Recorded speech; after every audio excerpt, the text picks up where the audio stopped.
The Dragon Court had gathered to watch Nerys Vale burn white beneath the storm. They did not call it an execution. Executions belonged to knives, ropes, and clean royal orders spoken at dawn. This was older than law, older than mercy. It was judgment by Sky Dragon. Nerys stood barefoot on the rain altar with iron chains locked around her wrists, her soaked servant dress clinging to her body like a second skin. Rain fell in hard silver sheets across the black courtyard, striking the stones, the banners, the armor of the dragon guards, the pale faces of nobles who had come wrapped in fur-lined cloaks to witness whether the sky still listened to blood. Above her, clouds churned so low they seemed to scrape the palace towers. At her back rose the carved altar stone, a slab of storm-dark marble veined with old lightning scars. Generations of accused traitors had died there. Liars, oath-breakers, poisoners, witches, rebels. If the Sky Dragons judged someone guilty, lightning struck the altar and left nothing but white ash. Tonight, the court expected ash. They expected Nerys. "Servant girl," Lord Varen called from the throne steps, his ceremonial staff raised in one gloved hand. "You stand accused of angering the Sky Dragons, cursing the royal weather, and drawing 3 months of ruin upon Drakemire." Nerys lifted her head. The rain ran down her lashes. Her wrists burned where the chains bit through skin already scarred from kitchen work, coal buckets, and old punishments no noble had ever called cruel because no noble had ever had to carry them. "I did not curse the sky," she said. Her voice was quiet, but the storm carried it. A murmur moved through the court. Lord Varen's mouth tightened. He was a tall man with silver-threaded black hair, a narrow face, and the calm expression of someone who had ruined lives long enough to make it look like duty. At his throat hung the golden chain of the royal vow-keeper, each link carved with the names of oaths sworn before the dragon throne. Behind him stood the nobles of Drakemire, arranged beneath the covered archways like judges who had already decided the ending. Lady Maevra of House Solmere watched with cold satisfaction, her red veil pinned beneath a crown of rain pearls. Commander Oryx stood beside her, one hand resting on his sword. Priests of the old Storm Temple whispered over bowls of black water, and above them all, on the highest step beneath the dragonbone canopy, sat King Kaelor Draven. The Dragon King had not spoken once. He watched Nerys through the rain, with eyes the color of banked gold fire. His black armor was unadorned except for the scale-shaped plates across his shoulders and the dark crown resting low against his wet hair. He was younger than the old kings carved into the palace walls, but more feared than any of them. Men said his dragon blood could boil a traitor's heart without touching him. Women lowered their voices when they spoke of the shadow under his skin, the monstrous shape he never released before witnesses. Nerys had seen him only from a distance before tonight. Once, months ago, while carrying ashes from the royal hearth, she had passed an open corridor and found him standing alone before a portrait wrapped in mourning silk. He had not seen her, or perhaps he had and chose not to turn. His hand had rested against the covered frame, as if touching the face beneath the silk hurt more than any blade. Now those same hands rested on the arms of the Storm Throne. Lord Varen turned toward him. "Your Majesty, the people starve beneath endless rain. The river has swallowed 3 villages. The lower fields are mud. The Sky Dragons demand an answer." The court murmured again, louder this time. Nerys knew what they wanted her to be. Not a person. Not a girl who had scrubbed their floors, carried their wine, stitched torn sleeves until her fingers bled, and slept behind the kitchen wall where the smoke made her cough through winter. They needed her to be the reason the sky was angry. A servant could be blamed without consequence. An oath-bound servant could be killed without trial if the right law was spoken. Lord Varen faced the court. This girl was found near the sealed West Tower on the first night of the storm. "This was found beneath her pallet," Varen said, lifting a cracked Storm-Vow bead between 2 gloved fingers, the same kind worn by the Queen's attendants the night the West Tower was sealed. The courtyard went terribly still. Nerys stared at the bead. It was small, grey-blue, and split through the center as if lightning had once lived inside it. She had never seen it before. Yet the moment Varin held it up, something cold moved beneath her ribs. Not fear exactly, but recognition without memory. "I have never owned that," she said. "Of course not," Lady Mavra replied, her smile thin beneath the rain. "Forbidden blood always calls its relics accidents." "I was carrying linens," Nerys said, forcing her voice not to shake. "You were found with rainwater on your hands." It was raining. A few nobles laughed. The sound struck harder than the cold. Lord Varin smiled faintly, as though she had proven his point by daring to answer. "You were also found beneath the old queen's balcony." At that, the laughter died. Even the rain seemed to sharpen. Nerys looked toward the Dragon King before she could stop herself. For the first time, something moved across Kaelor's face. Not softness. Not pity. Recognition, perhaps. Or warning. The old queen, his mother, Queen Isolde Draven, had died 12 years ago, before Nerys was brought to the palace kitchens. Officially, fever had taken her. Unofficially, servants whispered other things when fires burned low and doors were barred. They said the queen had screamed during a storm. They said the West Tower was sealed by dawn. They said every noble present that night had sworn before the throne that no blade, poison, or treachery had touched her. Nerys had learned young not to repeat stories that made powerful men look toward locked doors. "My mother served in the West Wing," Nerys said. "I went there because the roof leaks above the linen room."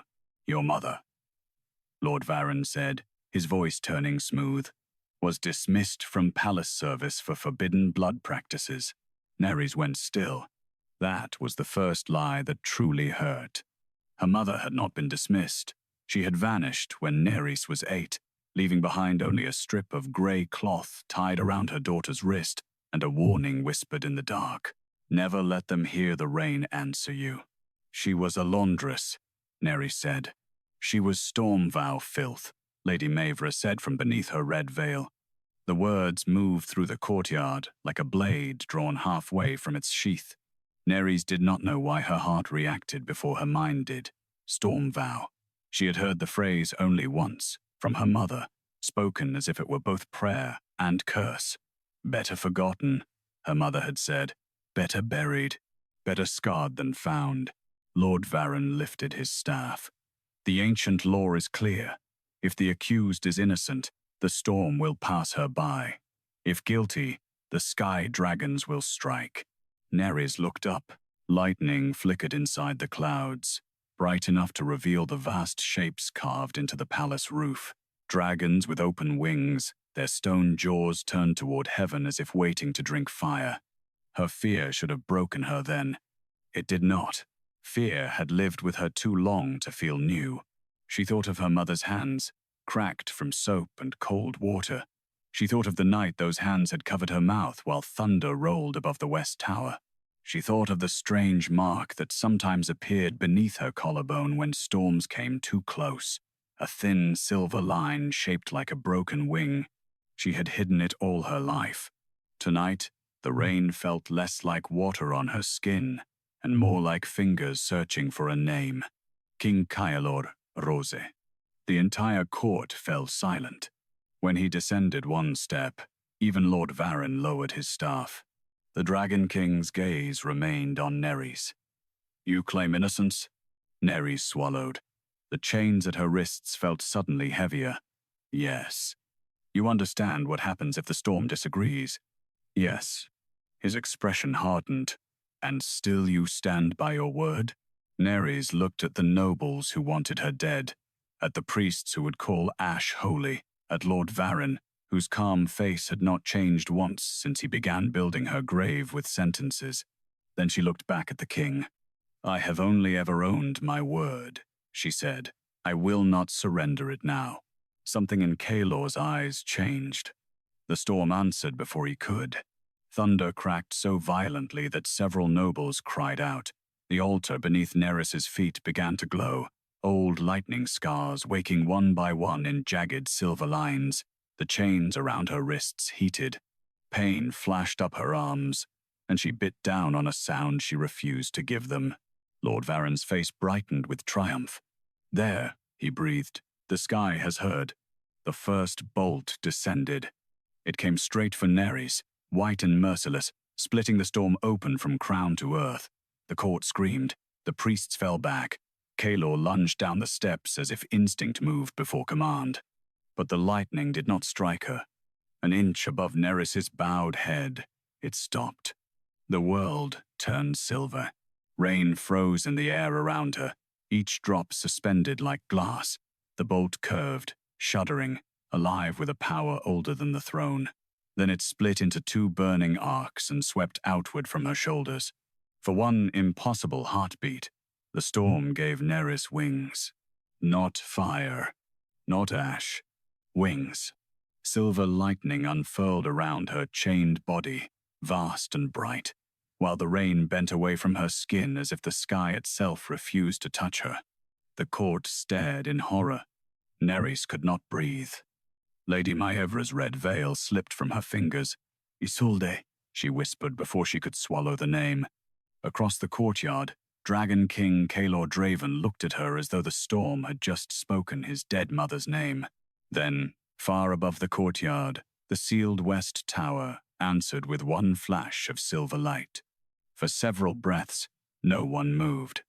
The sealed west tower stood far above the courtyard like a black finger against the storm, its narrow windows bricked over, its roof ringed with rusted dragon spikes.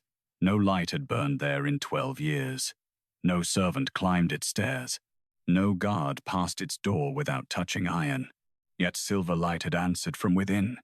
Nerys stared upward through the rainless hollow around her body, unable to understand why the sky had spared her when every law of Drakemire had promised death. The lightning wings flickered once behind her shoulders, too vast to be hers, too ancient to be mercy. Then they folded inward and vanished into the chains at her wrists. The rain crashed down again, only it still did not touch her. It struck the altar, the stones, the guards, the nobles, the Dragon King's black armor, but around Nerys, the storm bent aside as if an invisible hand held the weather back. Lord Varen recovered first. "Seize her." No one obeyed. His voice sharpened. "Seize her now." Two dragon guards stepped toward the altar, but the moment their boots crossed the first ring of carved storm runes, lightning crawled across the stone between them and Nerys. Both men stopped. Kaelor lifted one hand. The courtyard obeyed him more quickly than it had obeyed Varen. "No one touches her," the Dragon King said. Lord Varen turned, rain running down his pale face. "Your Majesty, that display proves she carries forbidden storm blood. It proves the storm refused to kill her. It refused because it recognized its own curse." Kaelor descended another step, or because the court named the wrong guilty blood. The words cut through the courtyard. Nerys saw Lady Maevra go rigid beneath the archway. Her red veil lay in the rain near her feet, forgotten. Commander Auric glanced at her too quickly, then away. Varen's hand tightened around his staff. "The guilty blood stands chained before us," Varen said. A Storm-Vow bead was found beneath her pallet. She was near the West Tower. The sky reacted to her presence. "The West Tower reacted after lightning spared her," Kaelor said. "Because she woke it, or because someone here feared it would wake." Silence fell so quickly the thunder seemed distant. Nerys looked at Kaelor then, truly looked. He was not saving her, not yet. His face was still carved from suspicion, power, and old grief, but he was no longer watching her as a servant accused beneath ritual law. He was watching the court around her, and that terrified them more than her survival had. Varen bowed his head a fraction. "Majesty, grief makes dangerous patterns. Your mother's death has been examined, witnessed, and sealed by oath." The storm growled. Not thunder. Growled. Every torch along the courtyard walls hissed blue. Kaelor's jaw tightened. "Do not speak of my mother as if her name belongs to your mouth." Varen went still. Nerys felt the chains at her wrists cool, then pull, not by hands, by law. The altar wanted her bound. The runes beneath her feet flared again, and pain sliced into her skin where iron had already broken flesh. She gasped before she could stop herself. Kaelor's eyes snapped back to her. For one dangerous instant, something black moved beneath his skin. Scales, perhaps. Shadow. A beast pressing against the inside of a man. "Unlock her," he ordered. Varen stepped forward. "That cannot be done until judgment is complete. I am your judgment. The altar belongs to sky law, not throne law." Kaelor smiled then. It was not kind. It made even the guards lower their eyes. "I am the last crowned son of the sky dragons," he said. "Tell me again what does not belong to my throne." No one breathed. Varen held his stare for one heartbeat too long before lowering his staff. "Release the servant from the altar. Keep the chains." A guard approached with shaking hands. This time, the lightning did not stop him. When the first lock opened, Nerys nearly fell from the sudden absence of pressure. The second lock stuck. The guard fumbled. Kaelor crossed the distance himself. Nerys froze as the Dragon King stepped onto the rain altar. The storm struck him fully. Rain streamed over his crown, his armor, his face. But when he reached for her wrist, the air between them flashed silver. He stopped. So did she. His fingers hovered an inch from her broken skin, close enough for her to feel the heat of him through the cold, close enough for the strange mark beneath her collarbone to burn. Kaelor saw her flinch. Not from fear of him, from recognition. His voice dropped low enough that only she could hear. "What are you?" Nerys swallowed. "I was hoping you knew." For the first time, his expression faltered. Then the stuck lock snapped open by itself. The chain fell. The sound rang across the courtyard like a verdict. Varen's face drained of color. Nerys swayed, and Kaelor caught her by the elbow before she struck the stone. His grip was firm, controlled, and brief. Yet the moment his hand touched her, thunder rolled directly above the sealed west tower. Silver light flashed again behind the bricked windows. This time, it did not fade. A line of brightness split the tower from roof to foundation, revealing old runes buried beneath the stone. Nerys heard Lady Maevra whisper, "It knows." Kaelor turned his head slowly. "What knows?" he asked. Maevra covered her mouth, but too late. The Dragon King looked from her to Varen, then to the shining tower where his mother had died. And in the storm-bright silence, Nerys realized the court had never been afraid the sky would kill her. They had been afraid it would remember. Kaelor did not let go of Nerys at once. His hand remained around her elbow, not gentle, not possessive, but steady enough to keep her from sinking to her knees before the court could mistake weakness for guilt. Rain struck his armor and slid from him in dark streams. Around Nerys, the air stayed dry. That was what frightened them most.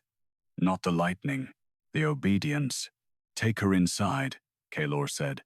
Varen's head lifted sharply. "To the cells?" "To my council chamber." A ripple of alarm passed through the nobles.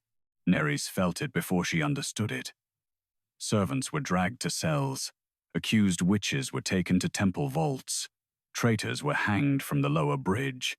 No one brought a chained servant girl into the Dragon King's private council chamber, unless she had become evidence too dangerous to leave beneath open sky. Lady Maevra found her voice. "Your Majesty, she has awakened forbidden stormcraft before the full court, and you whispered my mother's name when it happened." Maevra went pale.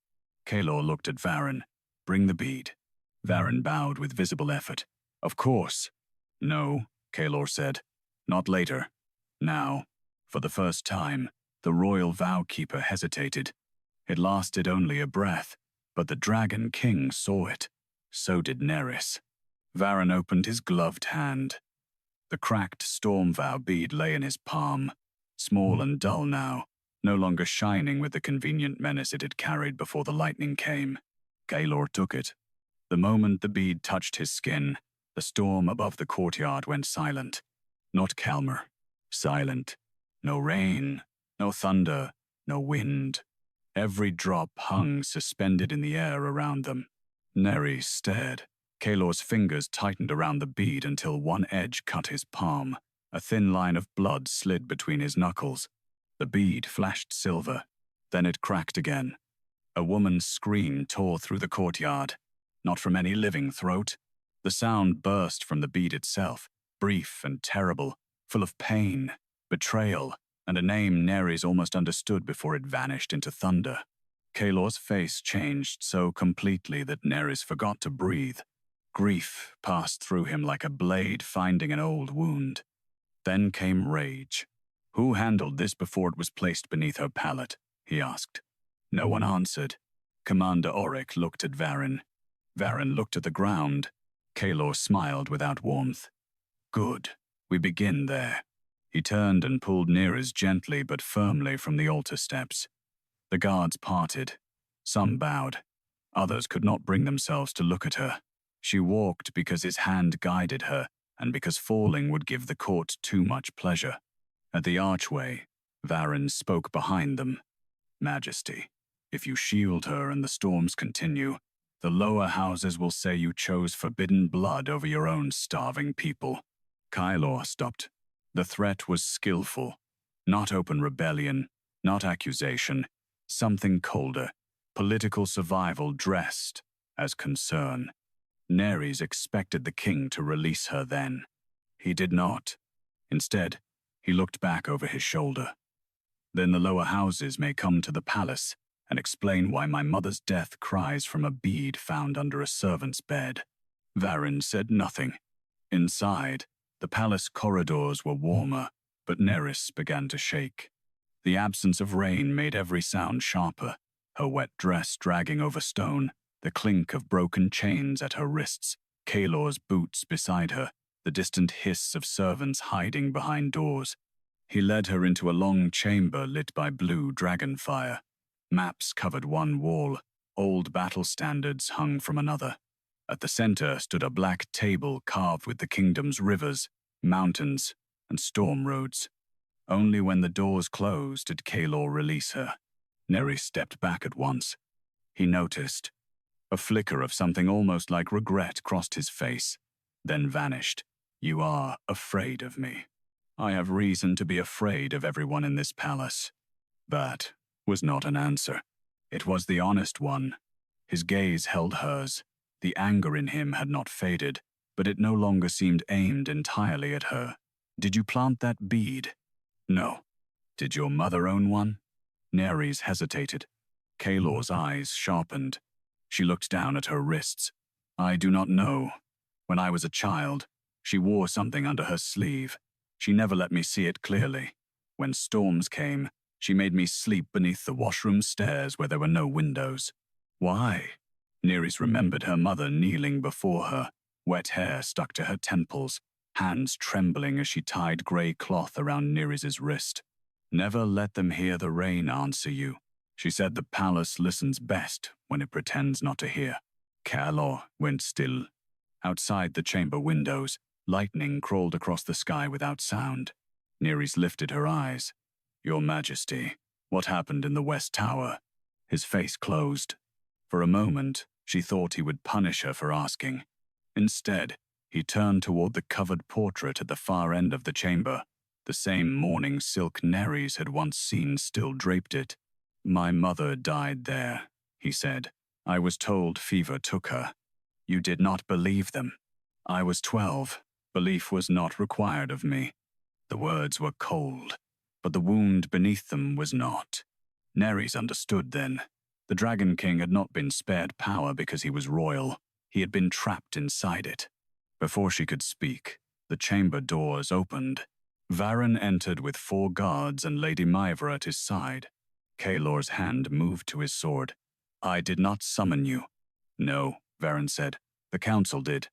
Behind him, Commander Oryx stepped into view, holding a sealed decree marked with black wax. Nerys felt the room darken.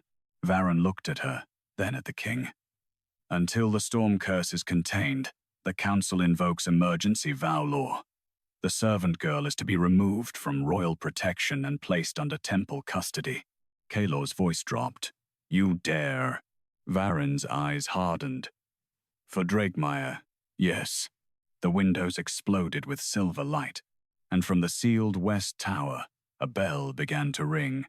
The bell should not have been able to ring. The west tower had been sealed with brick, iron, dragon bone, and 12 years of royal silence. No servant entered it, no priest blessed it, no mourner carried candles to its stair. Yet the sound rolled through the council chamber with such force that the blue dragonfire bent sideways in its sconces. One bell, then another, then a third, deeper than thunder. Nerys pressed a hand to the black table to steady herself. What bell is that? No one answered. Kaelor looked at Varen. Varen's face had gone bloodless.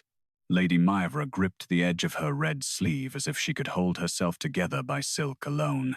Commander Oryx shifted one step back, but the door was behind him, and fear had made every movement too obvious. Kaelor saw all of it. The West Tower had no bell, he said. Varen recovered too quickly. Old stones make sounds in storms. The bell rang again. This time, the black table cracked. A thin silver line split across the carved map of Drakemire, beginning at the palace and running toward the western villages drowned by 3 months of rain. Nerys stared at it. The mark beneath her collarbone burned. Kaelor noticed her pain. His gaze dropped, not with suspicion now, but with dangerous attention. Show me. Nerys stepped back. No. Varen seized the opening. You see, she hides the curse. I hide what keeps me alive. Nerys snapped before she could stop herself. The room fell silent. Her own courage startled her. So did the way Kaelor's expression shifted, not soft but sharpened around her words. Varen lifted the black wax decree. Temple custody begins now. Kaelor did not look at the paper. No. The council has authority under emergency vow law. I said no. Then you endanger the throne for a servant. Kaelor moved so fast that the guards reached for swords too late. In one stride he stood before Varen, close enough that the Vowkeeper's staff knocked against the table. No, Kaelor said softly. I endanger liars. A tremor passed through the chamber. Nerys felt it beneath the floor, not like earth shifting, but like something buried turning its face upward. The bell rang once more.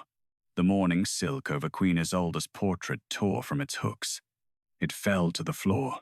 Nerys saw the painted queen for the first time, dark-haired, silver-eyed, one hand resting over a storm, grey bead at her throat. Not a crown jewel. Not decoration. The same kind Varen had claimed to find beneath Nerys's pallet. Only the queen's bead was whole. Kaelor turned toward the portrait. His rage vanished into something worse. Stillness. My mother wore Storm-Vow beads, he said. Varen's mouth opened. No lie came quickly enough. Nerys looked from the portrait to the cracked bead in Kaelor's bloodied palm. The shape was identical, but the crack through Varen's bead looked fresh, too clean, as if it had been broken to look ancient. You planted it? She whispered. Varen's eyes cut to her. That was answer enough. Lady Maivra moved toward the door.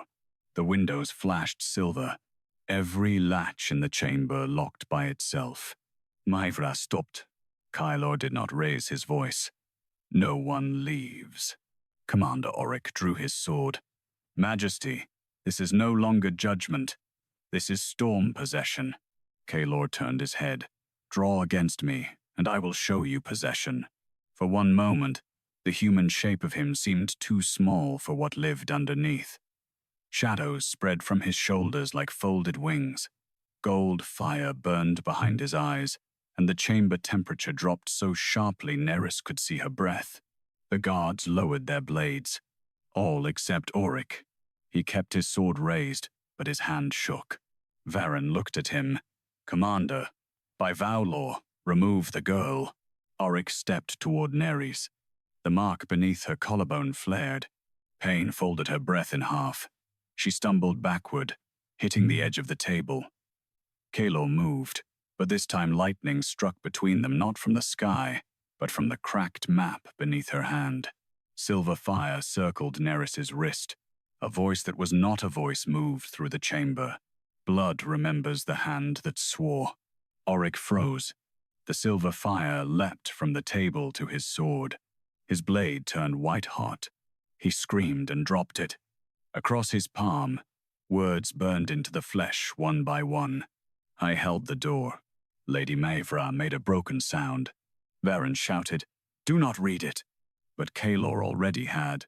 The Dragon King looked at Auric's marked hand, then at the portrait of his mother, then at the locked west-facing windows, where silver light pulsed like a heartbeat from the sealed tower. His voice was almost calm when he spoke. "Held what door?" Auric clutched his burned hand, shaking his head. "I was young. I followed orders." Kaelor stepped toward him. "Whose orders?" Varen slammed his staff against the floor. Black vow fire burst across the chamber, drowning the silver light. Nerys cried out as the chains around her wrists tightened again by unseen force. This magic was not storm. It was law twisted into a weapon, old oaths used like iron around the throat. Kaelor reached for her. Varen spoke one word in a language Nerys did not know. The floor opened beneath her feet. For half a heartbeat, she saw Kaelor's hand coming for hers. Then the chamber vanished. Nerys fell into darkness beneath the palace, and above her, the West Tower bell rang as if it were counting down to a murder. Nerys struck water before she struck stone. Cold, swallowed her whole. For one blind moment, she did not know which way was sky. The chains at her wrists dragged her downward through black water, and the breath she had stolen before the floor opened burned uselessly in her chest. She kicked, but her soaked dress wrapped around her legs. The darkness pressed against her ears. Above her, muffled by stone and depth, the West Tower bell kept ringing. 1, 2, 3. The sound did not fade. It followed her beneath the palace. Nerys forced her eyes open. Silver light trembled somewhere below, not above. A cracked stair descended through the water, spiraling into a drowned passage lined with dragonbone ribs. Old storm runes glowed along the walls, waking as she sank past them. This was not a dungeon. It was a hidden way. Her lungs screamed. She reached for the nearest bone arch. Her fingers slipped once, then caught. Pain ripped through her shoulders as the chains pulled against her, but she dragged herself sideways until her knees struck submerged stone. The water rushed around her as if the passage itself breathed. Then something touched her wrist. Nerys Vale. A pale hand floated out of the dark. Not living flesh. Not a ghost she could see clearly. Only a shape made of rainwater and silver memory. It closed around one chain and pressed. The iron lock broke. Nerys surged upward, found air in a narrow pocket beneath the ceiling, and gasped so hard her throat tore. The water around her whispered, "Storm-Vow daughter." She clamped a hand over her mouth. No, she would not answer. She did not know what answered back. A crash thundered far above. Stone shook. Dust fell from the ceiling in wet gray threads. Kaelor was trying to reach her. For reasons she did not trust, that thought steadied her. Nerys climbed from the flooded passage onto a ledge barely wide enough for her body. The second chain still hung from her wrist, but the broken first dragged uselessly behind her. Before her stood a black door sealed with 7 silver nails. Carved across it was the same broken wing mark that burned beneath her collarbone. Her mother's mark. Her mark. Behind her, the water began to rise. "No," she whispered. The silver nails brightened. A memory struck her with no warning. She was 8 years old again, small and barefoot in the laundry room, rain hammering the roof. Her mother knelt before her, tying grey cloth around her wrist with shaking hands. "If they ever take you below the palace," her mother whispered, "do not beg the door to open." Little Nerys cried silently. "Then what do I do?" Her mother pressed a kiss to her forehead. "Tell it the truth." The memory vanished. Nerys stood trembling before the sealed door while water climbed over her ankles. "Tell it the truth." Her entire life had taught her truth was useless before power. Truth had not saved her mother. Truth had not stopped Varen from planting the bead. Truth had not made any noble look at a servant girl and see a soul. But the storm had refused to kill her, so Nerys placed her bleeding hand against the door. "I am afraid," she said. The first nail loosened. The water rose to her calves. "I do not know what I am." The second nail fell. I did not curse Drakemire. The third and fourth nails struck the stone. Her voice broke. "And if my mother died for hiding me, then I am sorry I survived without knowing why." The remaining nails tore free. The door opened inward. Dry air rushed over her face. Nerys stumbled into a chamber untouched by the flood. Blue-white light filled it from no flame she could see. At its center stood a stone cradle, not for a child, but for a body. Around it lay rotted silk, rusted knives, and broken vow chains blackened by old fire. On the wall behind the cradle, words had been burned into the stone. 7 swore. 1 held the door. 1 poured the fever. 1 broke the bead. 1 named it mercy. 1 sealed the tower. 1 crowned the lie. 1 son inherited the poison. Nerys read the last line twice. 1 son inherited the poison. Kaelor. Above, another crash shook the chamber. A crack split the ceiling, and through it came a blade of gold fire. Then Kaelor dropped through the broken stone in a storm of dust, black wings half-formed behind his shoulders, 1 hand clawed, his crown gone, his eyes burning with a rage barely held inside human skin. He saw Nerys first. Only after that did he see the words. His monstrous wings went still. Nerys whispered, "Your mother was murdered here." Kaelor stared at the stone cradle. The gold fire in his eyes flickered. For a moment, he looked less like a king than a boy who had waited 12 years for someone to say the truth aloud. Then Varen's voice echoed from the passage above. "Majesty, step away from her. The girl has led you into storm corruption."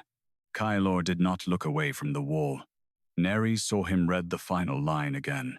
1 son inherited the poison. His breath changed. A dark vein of silver spread beneath the skin at his throat. Nerys stepped toward him despite herself. "Kaelor." The name left her before she remembered he was a king. His gaze snapped to hers. Pain crossed his face. Then his knees struck the stone. Kaelor fell as if something inside him had finally been given permission to break. Nerys reached him before thought could stop her. One moment he was the Dragon King, feared by courts and armies, the man whose voice could silence nobles and make soldiers kneel. The next, he was on one knee in the hidden chamber beneath his own palace, 1 hand braced against the stone floor, silver-black poison climbing the veins of his throat. "Do not touch him," Varen called from above. Nerys touched him anyway. Her hand closed around Kaelor's shoulder, and heat tore through her palm so sharply she nearly cried out. His body burned with dragon fire, but underneath the fire was cold, deep, old, unnatural cold, threaded through his blood like a second heartbeat. Kaelor's fingers dug into the floor. "Get back." "No." His eyes flashed gold. "Nerys." Hearing her name in his voice frightened her more than the poison did. Not because it was cruel, because it was not. Above them, boots struck stone. Varen had found the stairway down. Commander Oryx's voice followed, ragged with fear, and Lady Myvra's sharper whisper cut through the passage behind them. They were coming. Nerys looked at the burned words on the wall. 1 son inherited the poison. "What poison?" she whispered. Kaelor tried to rise and failed. A tremor moved through his back. For an instant, the shadow of wings pushed beneath his skin, then folded inward as if chained. Varen reached the chamber entrance with 3 guards behind him. His staff glowed with black vow fire. The queen's death was sealed by lawful oath. This chamber is forbidden memory. Everything you see here is Stormcraft deception. Kaelor laughed once. It sounded painful. My mother's murder is deception? Your mother died to prevent civil war. The chamber went still. Even Varen seemed to realize he had said too much. Kaelor slowly lifted his head. "Say that again." Varen's face hardened, and the mask of loyal servant fell away at last. Queen Isolde intended to expose 7 houses for breaking dragon vows. She would have shattered the court, divided the armies, and drowned Drakemire in succession blood. We chose the kingdom. Nerys stared at him. "You murdered her. We preserved a throne. You poisoned her son." Varen's eyes moved to Kaelor, and something almost like regret crossed his face. The fever was meant to end with her. The boy should have been untouched. Kaelor surged to his feet. The effort cost him. His claws struck the stone wall, gouging black lines through the old words. Gold fire burst from his shoulders, half-forming wings too jagged and wounded to open fully. The guards recoiled. Varen raised his staff. "Majesty, if you release the beast in this chamber, the poison will consume you." Kaelor's voice turned rough with the dragon beneath it. "Then die before it does." He lunged. Vow fire snapped around him. Black chains erupted from the floor, wrapping his arms, throat, and half-formed wings. Kaelor roared, and the chamber shook so violently stones cracked loose from the ceiling. Nerys staggered, but the storm mark beneath her collarbone blazed. Not with power, she understood. With anger. The water in the passage rose behind Varen. He did not notice. He was too focused on Kaelor, too certain the old law still belonged to him. "Do you see?" Varen shouted to the others. "This is what her blood wakes. A cursed king, a storm-bound monster. If she lives, his dragon will tear the palace apart." Nerys stepped between them. Kaelor strained against the chains. "Move." "No. You cannot fight vow law." "I am not fighting it." Nerys turned toward Varen. Her hand shook. Her wrists bled. She was still only a servant girl in a ruined dress, standing before men who had buried queens and rewritten kingdoms. But the rain had spared her. The door had opened to truth, and her mother had not hidden her so she could kneel forever. "You call everything deception when it remembers what you did," she said. Varen's eyes narrowed. "Careful, girl." "I am finished being careful." The chamber answered. The water behind him lifted from the floor in a silver arc, silent and impossible. It rose like a serpent made of rain, threaded with lightning. Commander Oryx saw it first and stumbled backward. "Varen," he choked. Too late. The water struck the Vowkeeper's staff. Black fire hissed. For the first time, Varen screamed. The chains around Kaelor flickered, but did not break. Nerys felt the law resisting her, older than anger, fed by years of sworn lies. She pressed her bleeding wrists together and let blood fall onto the chamber floor. The storm drank it.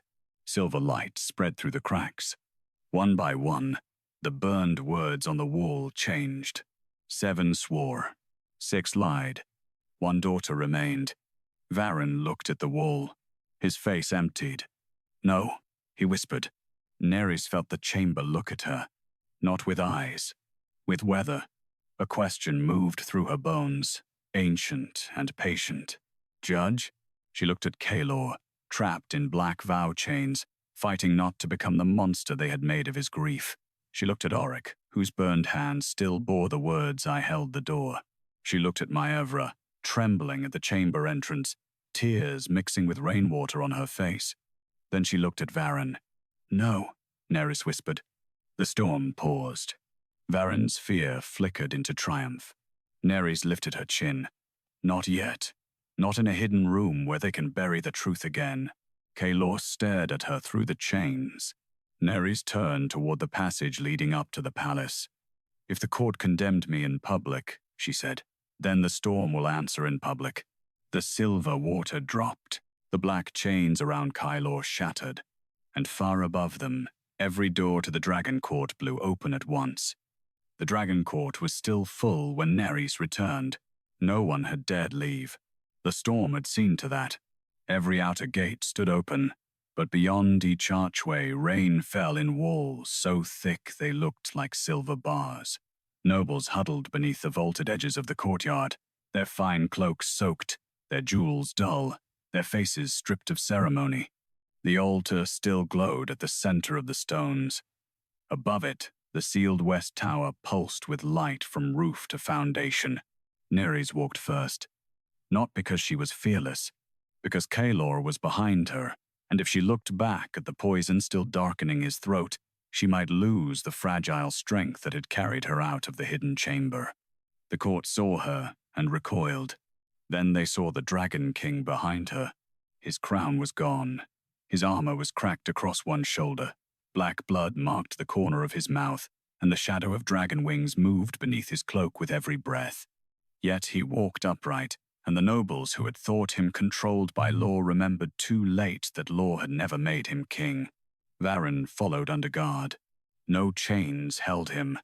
Nerys had refused them. That frightened him more than iron would have. Commander Oryx came after, one burned hand wrapped against his chest. Lady Maevra walked last, her red veil gone, her hair wet and loose around a face that had aged 10 years beneath the storm. The court erupted the moment they appeared. She lives. The king brought her back. Stormcraft. Curse. Silence, Kaelor said. The word did not need to be loud. Every voice died. Nerys stopped before the rain altar. She remembered standing there, chained, waiting for lightning to turn her body to ash. The fear tried to return. So did the shame. But the storm around her was no longer a weapon pointed at her chest. It was listening. Kaelor stepped beside her, close enough that the heat of him cut through the cold. Not touching, not claiming, standing with. That was worse for the court than any embrace. Varen lifted his chin. Majesty, before you destroy this kingdom for one servant, let the court hear all truths. The girl is Storm-Vow blood. Her line was outlawed because weather judgment cannot be ruled. It can be turned against kings, councils, armies. Her existence is a blade at the throat of Drakemire. Nerys felt the crowd lean toward fear. Varen knew how to feed them. He always had. Kaelor looked at her. Answer him. Her throat tightened. I do not know my line. Then answer what you know. Nerys faced the court. Her voice shook once before it steadied. I know I was brought here in chains for a bead I never owned. I know the storm refused to strike me. I know there is a chamber beneath this palace where Queen Isolde's murder was written into stone because no living court dared speak it. Murmurs rose. Varen cut in sharply. Hidden storm chambers write whatever forbidden blood commands. Nerys turned on him. Then why did you fear the West Tower before I knew what I was? Lady Maevra made a small sound. Kaelor heard it. Speak. Maevra shook her head. The storm flashed. A silver line of lightning struck the stones before her feet, not touching her, only warning. She covered her mouth. Kaelor's voice hardened. Speak. Maevra's eyes moved to Varen, then to the tower. Isolde found the false vows. The courtyard went still. Varen's face became stone. Maevra's words spilled faster, as if the storm had loosened what terror had sealed. She found records from the border wars. Houses that promised soldiers and sent none. Houses that swore grain to starving villages and sold it across the sea. Commanders who pledged loyalty while bargaining with rival crowns. She meant to name them before the throne. Kaelor did not move. Only his eyes changed. And so she died, he said.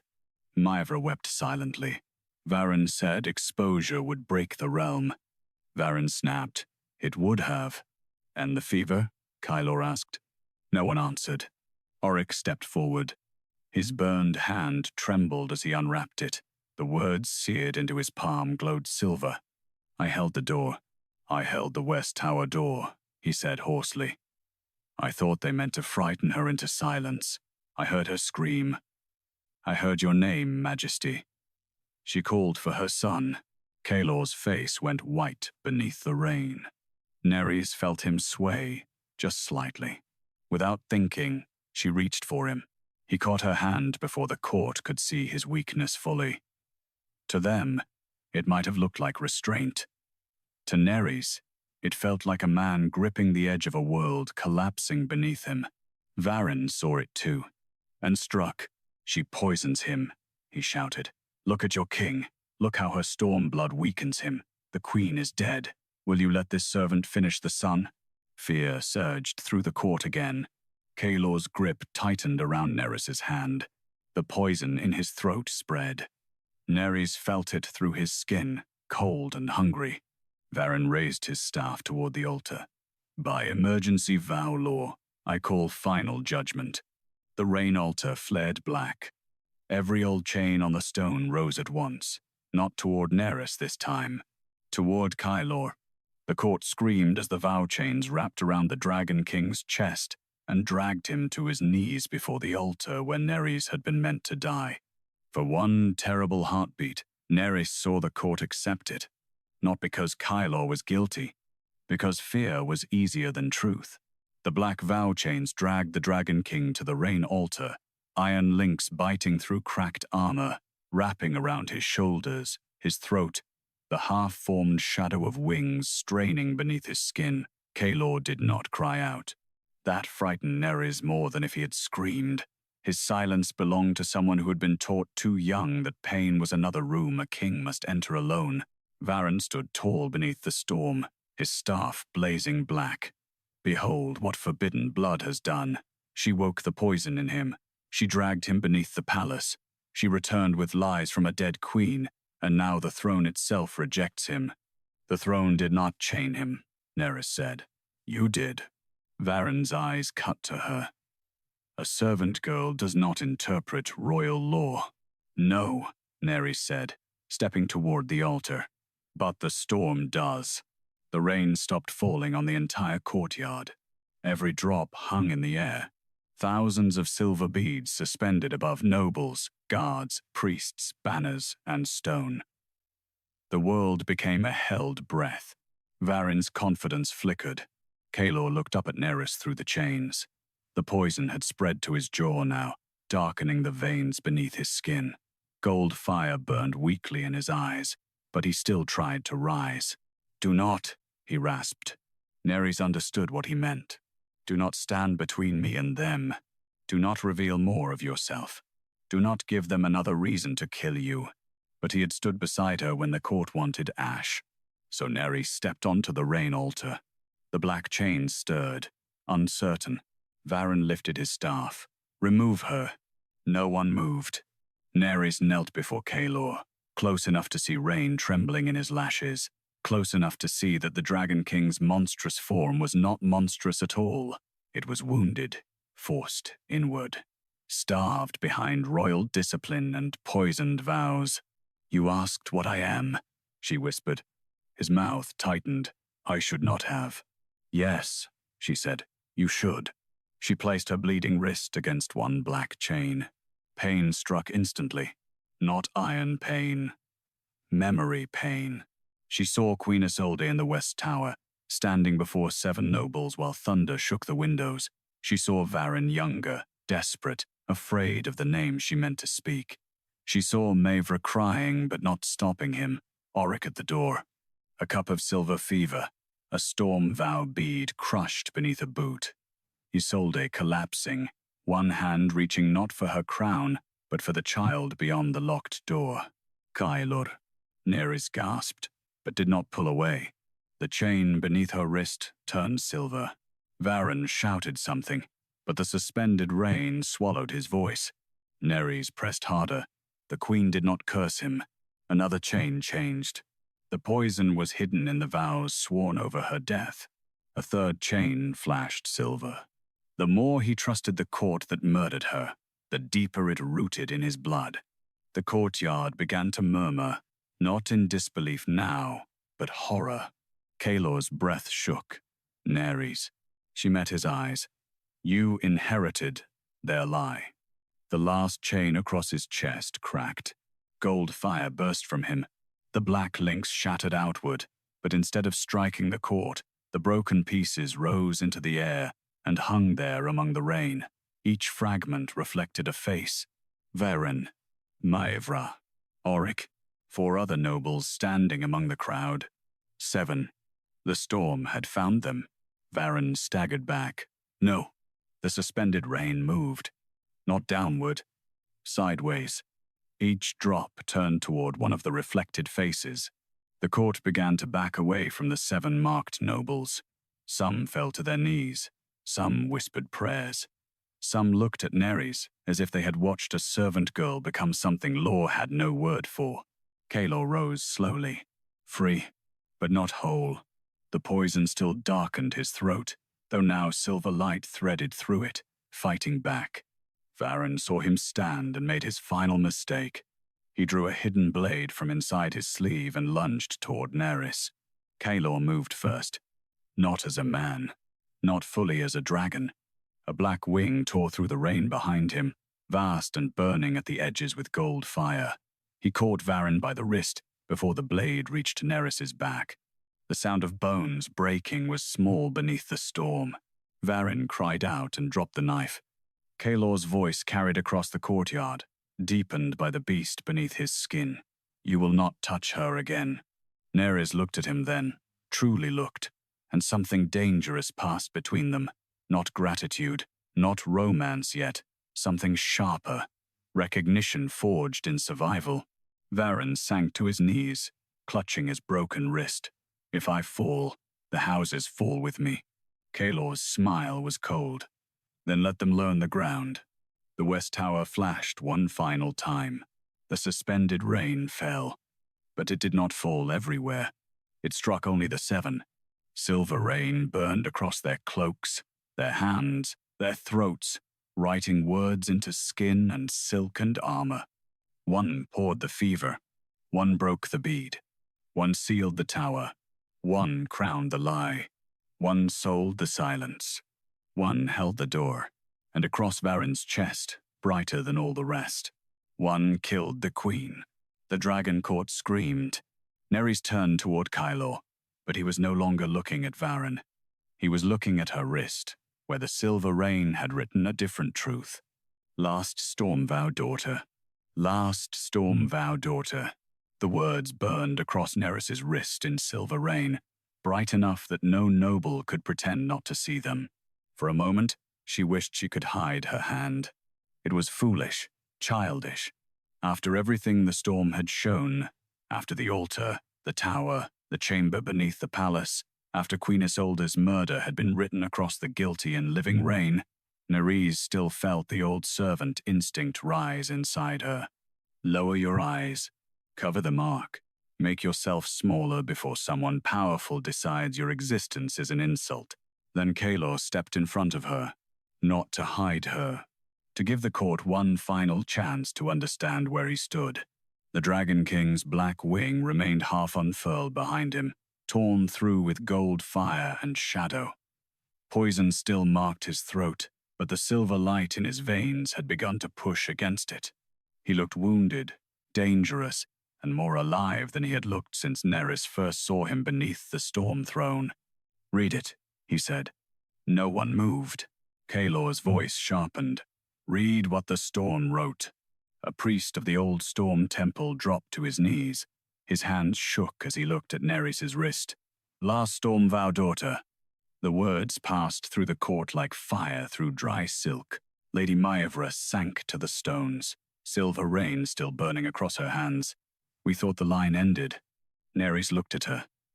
"With my mother?" Maevra could not meet her eyes. That was answer enough. Varen knelt near the altar, one wrist broken, chest marked with the truth of Queen Isolde's murder. Yet even exposed, he did not look defeated. Men like him had lived too long inside power to believe truth alone could destroy them. He lifted his head. Storm, vow blood, was outlawed for a reason. Let her judge vows today, and tomorrow every house in Drakemire kneels to weather instead of crown. The nobles heard the hook in his words. Fear began to return. Kaelor turned toward him. "You still think this is about keeping power?" "It is always about power, Majesty." "No," Nerys said. Her voice was not loud, but the suspended remnants of storm carried it. Everyone looked at her. She stepped past Kaelor before courage could leave her. "It is about what power is allowed to bury." Varen's gaze hardened. "Careful, girl. I was careful when you chained me.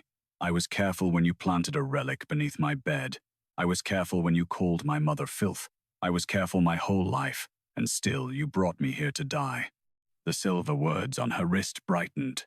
Nerys lifted her hand, not proudly yet, but steadily. "So I will say this clearly. I do not want your throne. I do not want your houses. I do not want men kneeling because they fear the sky." The storm softened around her. "I want the names you buried returned to the living." The West Tower answered with a low pulse of silver light. Kaelor looked at the marked nobles. "Then we begin with 7. Varen laughed, breathless and bitter. "You cannot execute 7 houses in one night. I can strip them of vow right." The court went cold. Even Nerys understood enough to feel the weight of it. A noble house without vow right could not command soldiers, collect taxes, hold land, seal marriages, or speak before the dragon throne. They would not die. They would become what they had made her, powerless under law. Varen's face changed at last. Kaelor raised his bloodied hand. "By crown, dragon blood, and witnessed storm, I revoke vow right from every marked house until Queen Isolde's murder is judged in full." The altar flared gold, not black, gold. The marked nobles cried out as their rings split, their house brooches cracked, and the embroidered dragons on their cloaks burned away into ash. Guards moved at Kaelor's command this time, surrounding them before panic could become rebellion. Varen stared at the ruined symbol on his chest. "You have doomed yourself." Kaelor's body stiffened. The silver-black poison surged suddenly up his throat. Nerys saw it before anyone else did. His wing faltered. The gold fire in his eyes dimmed. He turned away, as if he could hide weakness from a court already, watching him bleed from the inside. "Kaelor," she whispered. He shook his head once. "Do not."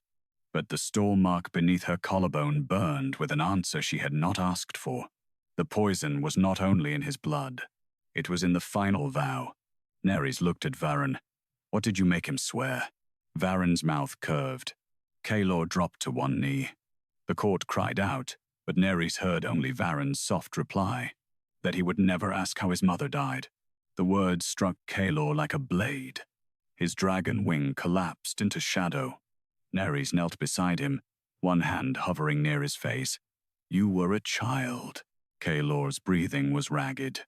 "I swore at her funeral." Varen's smile widened. And every time he searched for truth, the vow punished him. Every question fed the poison. Every doubt brought him closer to becoming the beast his court feared. Nerys looked at the Dragon King, at the boy inside the man who had been forced to bury his mother with a lie in his mouth. Then she placed her marked wrist against his chest. The storm went silent. Varen screamed, "Do not let her break a royal funeral vow." Kaelor's eyes met hers. For the first time, he did not look like a king deciding whether to trust her. He looked like a man asking if he was allowed to survive the truth. Nerys whispered, "Ask me." His voice broke on the words. "How did my mother die?" The sky opened, and Queen Isolde's final memory descended over the dragon court.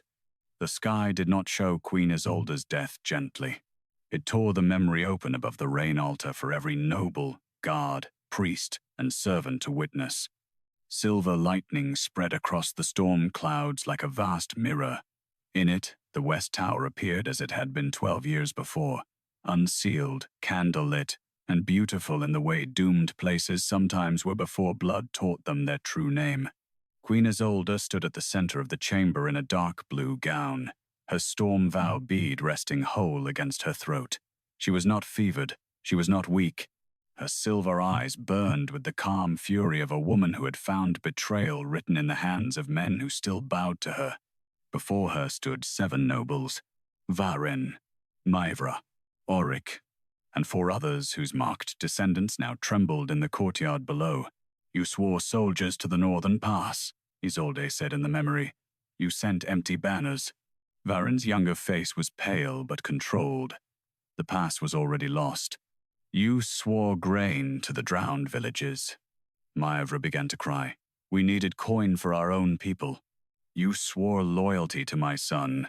At that, Everyone in the courtyard looked at Kaelor. In the memory, a boy stood beyond the tower door, unseen by the queen, 12 years old, gold-eyed. One hand pressed against the wood while Commander Oryx held him back with both arms. Young Kaelor struggled silently, his face twisted with terror, because he could hear his mother inside. Nerys felt the grown king beside her stop breathing. Isolde turned toward Varen. "You did not betray me. You betrayed the crown after me." Varen lifted a silver cup. The queen looked at it, then at him. Understanding entered her face without surprise. "You brought fever," she said. "I brought mercy," Varen replied. "No," Isolde said. "You brought cowardice and named it peace." The memory shuddered, as if the storm itself hated what came next. Oryx held the door. Mivra turned away. Varen forced the cup to the queen's lips while two nobles pinned her arms. Isolde fought, not wildly, but with a terrible dignity that made the court below weep before they realized they were doing it. The fever entered her like silver smoke. She collapsed beside the window, one hand clawing toward the door. "Kaelor," she gasped. The boy outside broke free for 1 second. His hand struck the door. Oryx caught him again. Inside the tower, Isolde tore the Storm-Vow bead from her throat and crushed it against the stone with her bloodied hand. Lightning flashed beyond the windows. "If living law will not judge you," she whispered, "then let weather remember." Varen knelt beside her. "Your son will inherit a quiet kingdom." Isolde smiled through blood. "No, he will inherit the storm you deserve." The memory changed. They made the boy kneel at the funeral. They placed his hand on the sealed coffin. Varen bent close to his ear and spoke the vow that had poisoned him for 12 years. "Swear you will not question your mother's death. Swear you will rule without digging graves open." Young Kaelor looked numb with grief. "I swear," he whispered. The moment he spoke, black vow fire slid beneath his skin. The memory vanished. The courtyard returned with the sound of thunder breaking overhead. Kaelor remained on one knee, Nerys's marked wrist pressed against his chest. His eyes were open, but the gold in them had gone nearly dark. The poison had spread to his jaw, his collarbone, his heart. Varen laughed once, broken and furious. "Now you have seen it, and now the vow will finish him." Nerys felt Kaelor's heartbeat falter under her palm. "No," she whispered. The storm gathered above her. Varen staggered to his feet. A royal funeral vow cannot be undone by a servant's pity. Nerys looked at him. "I am not undoing it with pity." The silver words on her wrist burned so bright the court shielded their eyes. "Last Storm-Vow daughter, her mother's hidden blood, Queen Isolde's final curse, the reign that had followed Drakemire for years, waiting not for vengeance, but for one living voice brave enough to ask the truth aloud." Nerys pressed her other hand over Kaelor's heart. "I witnessed the false vow," she said. The rain altar answered beneath them. I named the grief that was chained. The west tower blazed. I returned the question to the sun. Kaelor's breath hitched. Nerys leaned closer, her voice breaking. "Ask again, not as a king, as her child." Kaelor's eyes found hers. Something in him surrendered. Not to weakness, to truth. "How did my mother die?" he whispered. The black poison surged toward Nerys' hands. Pain tore through her arms, but she did not let go. The storm struck. Silver lightning poured through the altar, through her marked wrist, through Kaelor's poisoned blood.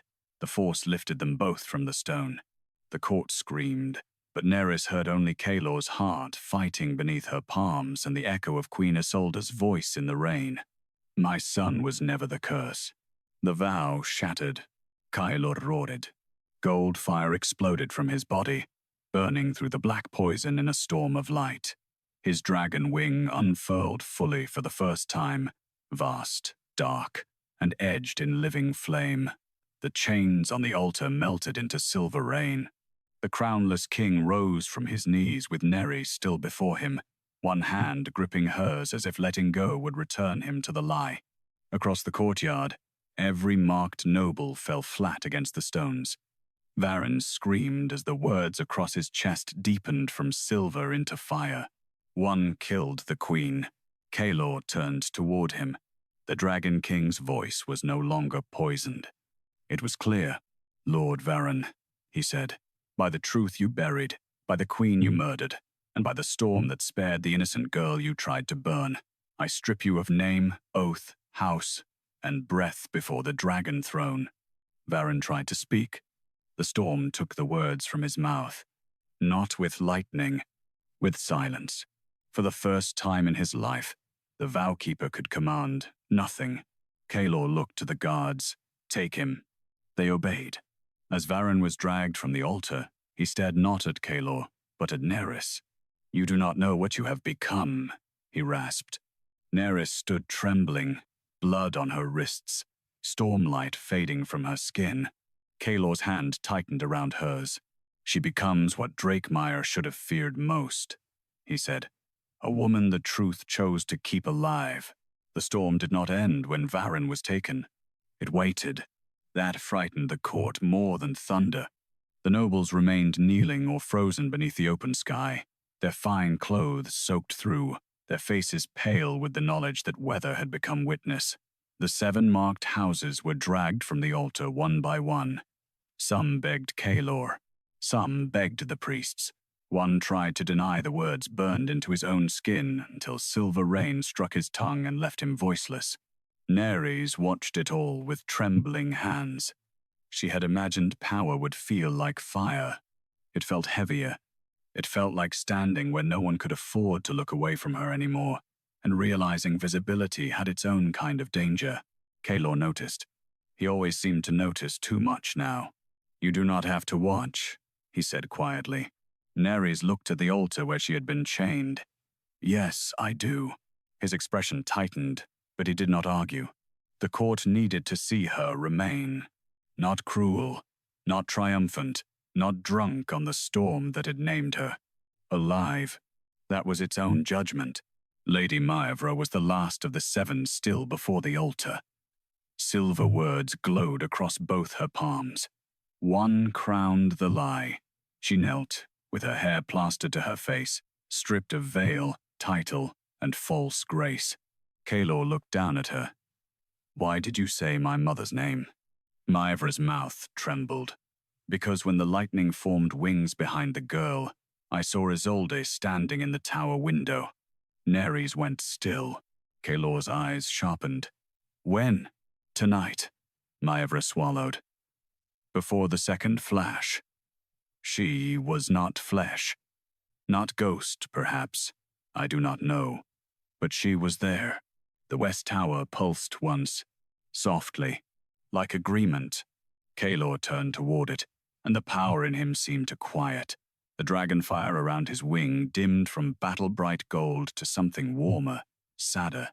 For the first time, Nerys saw not the king avenging his mother, but the son who had never been allowed to mourn her honestly. "Open the tower," he said. A dozen guards moved at once, but Nerys stepped forward. "No." The court shifted. Kaelor looked at her. Nerys felt the old fear rise at contradicting him before everyone. She forced herself through it. Not with hammers, not with force. If Queen Isolde sealed her last truth there, the storm should open it. Kaelor studied her for one long breath. Then he bowed his head slightly. Not deeply, not theatrically. Enough for the court to see that the Dragon King had listened.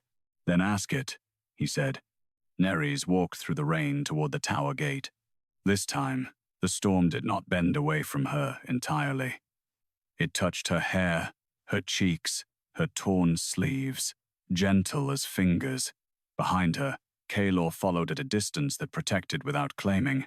The court came after them in silence, drawn by awe, fear, and the need to know whether the night had any mercy left.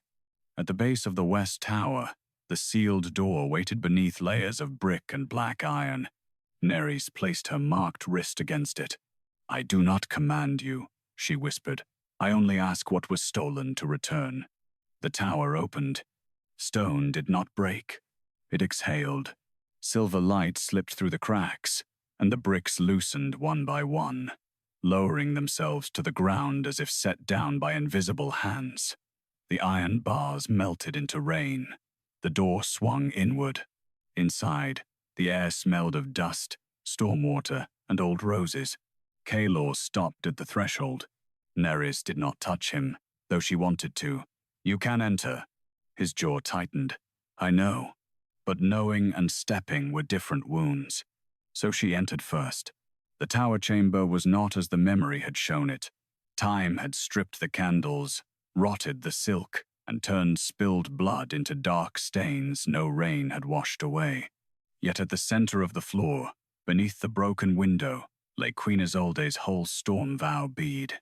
Not Varen's cracked false bead. The true one. Kaelor crossed the room slowly.